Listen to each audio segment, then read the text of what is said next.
नमस्कार। हमारे अतिथि कार्यक्रम में मैं नीलम मलकानिया आप सभी का स्वागत करती हूँ। आज स्टूडियो में हमने आमंत्रित किया है एक ऐसे अतिथि को जो अपने समाज को, अपने परिवेश को बेहद पैनी नजर से देखते हैं और अपने हर अनुभव को कलमबद्ध करते हुए चलते हैं। कहानियाँ लेकर और मुझको कुछ देकर ये चौराहे फैलते, जहाँ जरा खड़े होकर बातें कुछ करता हूँ, उपन्यास मिल जाते। ऐसे ही कुछ भाव मन में लिए इस समय हमारे स्टूडियो में हमारे सामने हैं हमारे अतिथि तेज प्रताप नारायण। तेज जी, आपका हमारे स्टूडियो में बहुत बहुत स्वागत। बहुत बहुत शुक्रिया। मैं अपने श्रोताओं को आपके परिचय में सबसे पहले तो ये बताऊं कि आप भारतीय रेल में कार्यकारी निदेशक हैं और साथ ही लेखन की जो बहुत सारी विधाएं हैं उन सभी में आपका हस्तक्षेप है। आपने सभी विधाओं में कुछ ना कुछ रचा जरूर है। तो आपकी लेखनी के बारे में हम बात करेंगे। शुरुआत करते हैं आपके जीवन का जो अहम पड़ाव है, आपकी नौकरी, आपका ये पद, उससे। तो कैसा अनुभव है आपका इस पद पर रहते हुए भारतीय रेल में काम करने का? भारतीय रेल एक बहुत ही बढ़िया ऑर्गेनाइजेशन है और भारतीय रेल में कार्य करते हुए एक विविध अनुभव रहा है। भारत के कई स्थानों पर काम किया है। तमिलनाडु में काम किया, केरल में काम किया, रायबरेली में काम किया। फिर भारतीय रेल का एक पब्लिक सेक्टर है DFCCIL, डेडिकेटेड फ्रेट कॉरिडोर, उसमें मैंने 5 साल काम किया।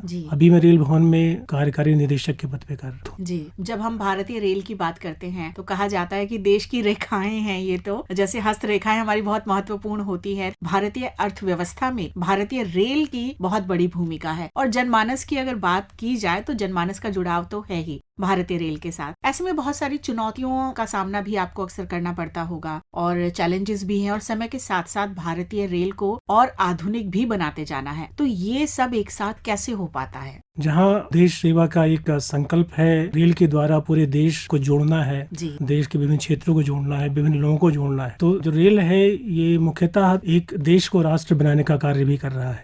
जो हम दिल्ली से त्रिवेंद्रम जाते हैं तो अलग अलग स्थानों से जाते हैं। अलग अलग स्थानों से जाते हुए हम उनकी जो विभिन्न भौगोलिक, सांस्कृतिक और साहित्यिक और सामाजिक परिवेश को देखते हैं, समझते हैं और इससे एक समझ विकसित होती है कि देश के लिए क्या करना है और रेलवे को कैसे आगे ले जाना है। और चूंकि रेलवे लाइफलाइन है देश की, रेल अगर चलता है, रेल अगर आगे बढ़ता है तो देश की अर्थव्यवस्था भी उतनी आगे बढ़ती है। तो बहुत सारे चैलेंजेस हैं, लेकिन इसके साथ साथ एक प्रेरणा मिलती है कि हम देश के लिए कुछ कर पा रहे हैं। तो बहुत सारी कठिनाइयों के बावजूद भी हम लोग प्रयास करते हैं देश में रेल का आधुनिक विकास हो, रेलवे आधुनिक पथ पे चले, साथ में जो परेशानियां हैं कम हो। तो चैलेंज तो है, लेकिन रेलवे एज ए ऑर्गेनाइजेशन, उसके अंदर एक जिजीविषा है, एक काम करने की एक उसका डायनामिक्स है जिसको लगातार आगे बढ़ाता है और हम सब लोग भी अपनी क्षमता के अनुसार उसमें योगदान करते हैं। जी, मैं तो ये कहना चाहूंगी कि जब बच्चा बहुत छोटा होता है तभी से छुक छुक गाड़ी के रूप में रेल से उसका परिचय होता है और फिर जीवन के अलग अलग पड़ावों पर एक शहर से दूसरे शहर जाना हो या फिर रोजमर्रा के जीवन में जब हम काम करने के लिए घर से बाहर निकलते हैं तो रेल के साथ जुड़ाव तो एक होता ही है। ऐसे में लोगों के मन में बहुत सारे सवाल भी होते हैं और यात्रा के दौरान किसी तरह की अगर परेशानी है तब भी जरूरत के समय किससे बात की जाए, कहाँ से मार्गदर्शन मिले, तो वो क्या नंबर है जिस पर आम लोग जब भी जरूरत पड़े वो फोन कर सकते हैं और उनके सवाल का जवाब उन्हें मिल जाएगा? जो रेलगाड़ी होती है उसमें हमारे स्टाफ होते हैं, जो ट्रेन चलती है, TT हो गए जी या AC कुछ अटेंडेंट हैं, RPF के लोग होते हैं, रेलवे प्रोटेक्शन फोर्स। तो जो कोई भी जरूरत हो उनसे हमेशा आप संपर्क कर सकते हैं और फोन भी कर सकते हैं। 139 आपातकालीन नंबर है। हर तरह की समस्याओं का समाधान वहाँ से मिलता है, चाहे वो सुरक्षा संबंधी समाधान हो या कोई और समस्या हो, 139 पे फोन किया जा सकता है। और मुझे एक यहाँ पर अनुभव याद आ रहा है। कहा जाता है कि जब भी घड़ी में समय मिलाना हो, सही समय की जानकारी जब चाहिए, तो या तो आकाशवाणी के कार्यक्रम सुनिए और समय का आपको पता चल जाएगा, या फिर रेलवे जो टाइम है उसको फॉलो कर लीजिए। तो कई लोग जो है रेलवे का जो समय लिखने का तरीका है 24 घंटे का जो है, तो उसको भी फॉलो करते हैं ताकि किसी तरह का कोई कंफ्यूजन नहीं रहे। जी। और अब बात करते हैं आपकी लेखनी के बारे में। तो आपने तो कविता संग्रह लिखे हैं, कहानियां आपने लिखी हैं, उपन्यास लिखे हैं, व्यंग भी है, गजल भी है, साथ में संस्मरण भी है। और अगर लेख की बात की जाए तो लेख के आपके विषय भी बहुत विविधता भरे रहे। भाषा पर आपने लिखा, इतिहास पर लिखा, संस्कृति पर, लोक कलाओं पर। तो कैसे लेखन की आपका रुझान हुआ? शुरू से जिस क्षेत्र का मैं हूँ, मैं हिंदी क्षेत्र का हूँ जी। और शुरू से एक मन में भाव था, एक शौक था पढ़ने लिखने का।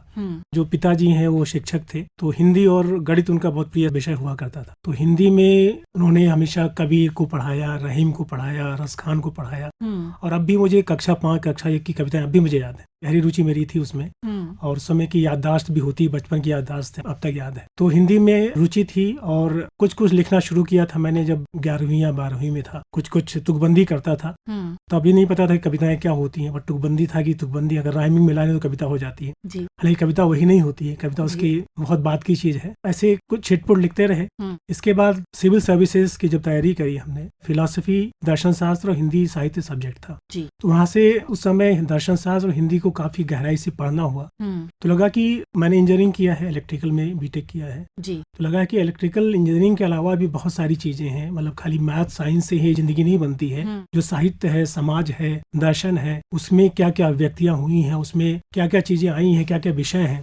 तो उससे एक लगा कि अब एक हमारा व्यक्तित्व कंप्लीट हुआ है, एक पूर्णता मिली है व्यक्तित्व को कि नहीं ठीक है, कुछ हमने पढ़ लिया है और हर विषय के बारे में थोड़ा बहुत पता है, देश दुनिया के बारे में पता है, खाली करंट बहती है कंडक्टर में, इसके अलावा भी और चीजें भी हैं। और फिर ऐसे पिकअप किया लिखना, और शुरुआत में कविताएं लिखा, फिर लगा नहीं कविताओं में सारे भाव मेरे सिमट नहीं पा रहे हैं, तो मैंने कहानियां भी लिखी, उपन्यास भी लिखा। फिर लगा कुछ बातें आप व्यंग के माध्यम से लिखते हैं, तो व्यंग लिखना शुरू किया। तो ऐसे अलग अलग विधाएं आती गई, और जैसा मेरा भाव होता है, मुझे लगता है कि इस भाव को किस विधा में प्रकट कर सकते हैं। तो एक स्पॉन्टेनियस आता है कि चलो इसको ऐसे लिखा जा सकता है। यानी विधा आप पहले से सोचते नहीं है, आपका भाव जो है वो खुद विधा चुन लेता है। जी, सोचते नहीं है। मेरा जो अनुभव रहा है, कभी मैं सोचता नहीं मैं कविता लिखूंगा या गजल लिखूंगा या व्यंग लिखूंगा या ऐसे कुछ सरल वाक्य लिखूंगा। ये अचानक कुछ भाव आता है, अचानक सोच आती है, या किसी को देखा ऐसा विचार निकला कि इस पे लिखना चाहिए। क्या रहेगा उसमें, व्यंग रहेगा या लेख रहेगा या कोई चीज रहेगी, संस्मरण रहेगा, वो बस उस पर निर्भर करता है कि विषय क्या है उसका। जी, विषय क्या है। मुझे तो जब मैं आपके बारे में थोड़ा पढ़ रही थी, तो आपकी रचनाओं के जो शीर्षक हैं उन्होंने बहुत ध्यान आकर्षित किया, तो मुझे बहुत रोचक लगे। कविता संग्रह की बात की जाए तो अपने अपने एवरेस्ट, और कहानी की अगर बात करें तो एयरपोर्ट पर एक रात, फिर उपन्यास जिंदगी है, हैंडल हो जाएगी। तो ये जो शीर्षक है ये मुझे बहुत आकर्षित करते हैं। ये बताइए कि जो आपकी रचनाओं के शीर्षक हैं वो कहाँ से मिले आपको, और दूसरा आपकी रचनाओं से कितने जुड़े हुए हैं, कितना रिफ्लेक्ट करते हैं उसे। शीर्षक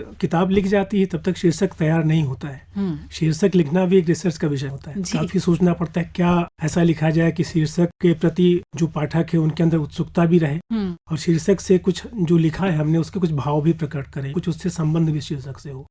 तो जैसे मैं अपने एवरेस्ट की बात करूं, तो अपने एवरेस्ट जब मैं लिख रहा था, कविता संग्रह है, तो बहुत सारी कविताएं थी, फिर लगा इसमें क्या है ऐसा, मतलब ऐसा क्या हो जो इंस्पायरिंग हो। तो लगा कि हर किसी की अपनी जिंदगी होती है, हर किसी के अपने लक्ष्य होते हैं, हर किसी का अपना एवरेस्ट होता है, एक उसका जैसे वो चढ़ना है, प्रतिभा होती है कि मेरी प्रतिभा साइंस में हो सकती है, किसी की क्रिकेट में हो सकती है, किसी की पेंटिंग में हो सकती है, किसी की कंप्यूटर्स में हो सकती है। सबका एवरेस्ट उतना ही इम्पोर्टेंट है, उतना ही महत्वपूर्ण है जितना मेरा एवरेस्ट।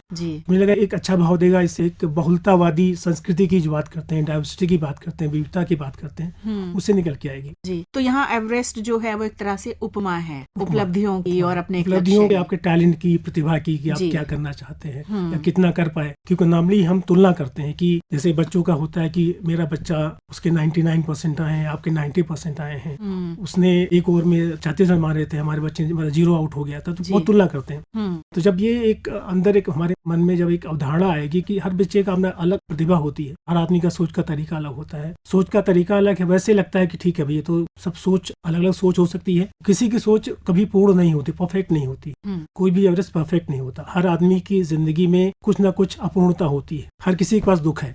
तो इसको कई तरीके से देख सकते हैं आप अपने एवरेस्ट की, अपने अपने दुख, अपने अपने लक्ष्य, अपनी अपनी प्रतिभाएं, अपनी अपनी भाषाएं, ये सब इम्पोर्टेंट है। सबकी भाषाएं इम्पोर्टेंट है, सबकी संस्कृतियां इम्पोर्टेंट है, हर किसी का जीवन इम्पोर्टेंट है। तो इससे अब मुझे इस शब्द के पीछे का भाव समझ में आया, और जो आपका लक्ष्य था कि शीर्षक ऐसा रखा जाए कि पाठक को आकर्षित करे, तो ये काम तो इसने कर दिया शीर्षक ने। और एयरपोर्ट पर एक रात, एयरपोर्ट पर एक रात एक अनुभव है, विशेष अनुभव है कि एक यात्री होता है, वो जाता है, बाहर जाता है, विदेश जाता है, उसका टिकट इंग्लैंड से होता है, इंग्लैंड के थ्रू से इंडिया आना होता है। तो लेकिन उसको पहले पता नहीं होता कि इंग्लैंड में अगर फ्लाइट लैंड भी कर रही है तो उसको वहाँ पे भी वीजा चाहिए, फ्लाइट से निकलना नहीं है तो आराम से आ जाएगा। तो उसको वहाँ रोक लिया जाता है एयरपोर्ट में कि नहीं आप नहीं जा सकते। तो उसकी 24 घंटे वहाँ बीतते हैं, कैसे स्ट्रगल करता है, कैसे दोबारा टिकट कराता है, कैसे कैसे भूखा प्यासा रहता है, उसी का अनुभव है अपने एवरेस्ट एक्चुअली। तो एक कहानी है, इसमें और खाली कहानियां हैं। जी जी। तो हाँ, कहानी संग्रह जी, है कहानी ये। संग्रह है। जी, और जिंदगी है हैंडल हो जाएगी, बड़ा सांत्वना देता हुआ ये वाक्य लगता है। तो ये उपन्यास है आपका? उपन्यास है, ये साझा उपन्यास है। साझा उपन्यास। साझा उपन्यास 8 लोगों द्वारा लिखा गया है और 8 लोग अभी मिले नहीं थे, सभी लोगों का सोशल मीडिया से कनेक्शन था। तो ये भी एक प्रयोग है अपने आप में एक्चुअली। तो हम लोगों ने एक एक चैप्टर लिखना शुरू किया कि आप एक चैप्टर लिखेंगे, उसके बेस पे अगला कहानी डेवलप करेगा। 2 संपादक थे, तो लोगों ने लिखा, तो जहाँ जहाँ लगा कि चीजें मिसअलाइन हो रही हैं, नहीं मैच कर रही, वहाँ मैच कराया गया, वहाँ संपादक की भूमिका फिर आई। जी, तो मैं तो कहूंगी कि अगली बार जब ऐसे प्रयोग का आपका मन हो तो मुझे भी उसमें शामिल कर लीजिएगा। जी, आपने जो अपना रचना धर्म निभाया है, जो लिखा है, तो समाज में उसने अपना काम किया और फिर सराहना भी पहुंची, उसको स्वीकृति मिली, तो कई सम्मानों से आपको पुरस्कारों से नवाजा गया है। कविता के लिए भारत सरकार का मैथिली शरण गुप्त सम्मान आपको प्राप्त हुआ, कहानी और उपन्यास के लिए प्रेमचंद सम्मान आपको मिला है, साथ ही साहित्य गौरव सम्मान, लिटरेरी एक्सीलेंस अवार्ड और शब्द श्री सम्मान ये आपके नाम हुए हैं। तो ये बताइए कि जब हम कुछ भी लिखते हैं तब तो उस वक्त जो भाव होता है वो यही कि मन में जो आ रहा है उसे कागज पर उतार दिया जाए और फिर वो अलग अलग शक्ल लेकर पाठकों तक पहुंचता है, कविता के रूप में या संग्रह के रूप में या कहानी के रूप में। फिर उसे स्वीकृति मिलती है, प्रशंसा पहुंचती है हम तक कि जो आपने लिखा वो हम समझ पाए, और उसका अगला पड़ाव है सम्मान प्राप्त होना। तो जब सम्मानित की जाती है कोई रचना तब कैसा महसूस होता है? बहुत अच्छा लगता है कि हमने जो प्रयास किया था उसको कहीं से लोग स्वीकार कर रहे हैं कि अच्छा प्रयास था। लेकिन कभी लिखते वक्त या कभी, जहाँ तक मेरी अपनी व्यक्तिगत राय है, मैं कभी सम्मान के लिए नहीं लिखता। लिखना एक जिम्मेदारी का काम है।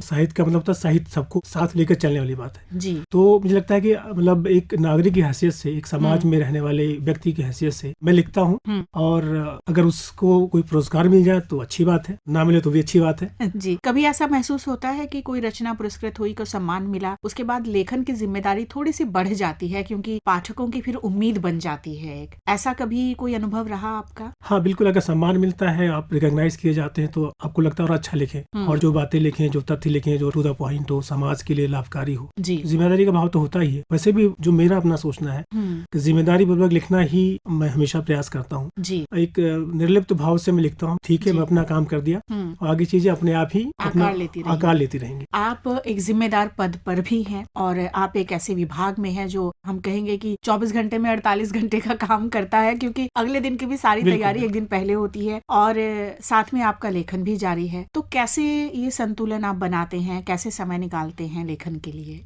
जी, यहाँ पर बहुत महत्वपूर्ण बात है जो मैं बताना चाहूंगा कि जो लेखन है एक तरीके का ध्यान है, या कह सकते हैं एक मानसिक व्यायाम कह सकते हैं। लेखन से मुझे हेल्प मिलती है, सहायता मिलती है काम करने में। जो मैं ऑफिस में काम करता हूँ, जो जिम्मेदारी को निभाता हूँ, उससे मुझे बहुत हेल्प मिलती है। लेखन डिस्ट्रेसिंग भी होता है। तो अगर कुछ तनाव है, ऑफिस में कुछ हुआ या कहीं से कोई समस्या है, जो आप लिख लेते हैं तो वो आप वेंट आउट हो जाता है। तो पहला तो काम ये है। तो इसके लिए मैं जो करता हूँ, और सबको करना चाहिए, खाली लिखने में नहीं, मतलब जीवन में किसी भी चीज में, कि आप काम शुरू करें। कहते हैं ना कि डेली आप चलते रहें, डेली एक स्टेप आप बढ़ाते रहें। मेरा ये रहता है कि जो मैं पढ़ता हूँ मेरा बड़ा कंसिस्टेंट है, कि रोज मैं प्रयास करता हूँ कि आधे घंटे टाइम निकालूं, 1 घंटे, जितना टाइम निकल सके। किताब रहती मेरे पास, किताब का 1 पन्ना पढ़ लूं, 2 पन्ना पढ़ लूं, 3 पन्ना पढ़ लूं, 2 लाइन ही पढ़ लूं, बस पढ़ने का प्रयास करता हूँ कि पढ़ना है तो पढ़ना है, चाहे जीवन में कोई समस्या हो, बट पढ़ना मेरे लिए ध्यान के समान है। मैं यही आपसे पूछने वाली थी कि बहुत सारे लोग हैं जो थोड़ा बहुत लिखते हैं और आगे भी बढ़ना चाहते हैं लेखन के क्षेत्र में, उनके लिए पढ़ना कितना जरूरी है? पढ़ना बहुत जरूरी है जी। पढ़ने से आप एक अलग ही दुनिया में जाते हैं, आपकी दृष्टि बहुत व्यापक होती है। पढ़ने से कल्पना शक्ति भी बढ़ती है कि आप सपोज आपने कोई उपन्यास पढ़ा, तो आप जब देखते हैं तो सामने चित्र सामने आ जाता है, तो कल्पना शक्ति नहीं बढ़ती। पढ़ने से होता है कि आपके अंदर एक चित्र बनता है, तो आपकी याददाश्त अच्छी रहती है, फ्यूचर में डिमेंशिया होने के बहुत कम चांस होते हैं, और आपका ज्ञान तो बढ़ता ही बढ़ता है जी। तो किताबें मेरे लिए एक मानसिक व्यायाम तो डिस्ट्रेस होने का। श्रोता तो नाराज हो जाएंगे अगर मैं आपसे कुछ सुनूंगी नहीं ऐसे में, तो मैं आपसे अनुरोध करती हूँ कि आप अपना लिखा हुआ हमें जरूर सुनाएं कुछ। एक गजल मैं सुनाता हूँ जी, स्वागत। छोटी सी गजल है, इसका जो पहला शेर है उसे मतला कहते हैं। तो कहता हूँ कि जीवन को अपनाना होगा, दिल को तो समझाना होगा, खुद से प्यार जताना होगा, पार शरीर के जाना होगा, इस दुनिया की खातिर सबको शत्रु को मित्र बनाना होगा,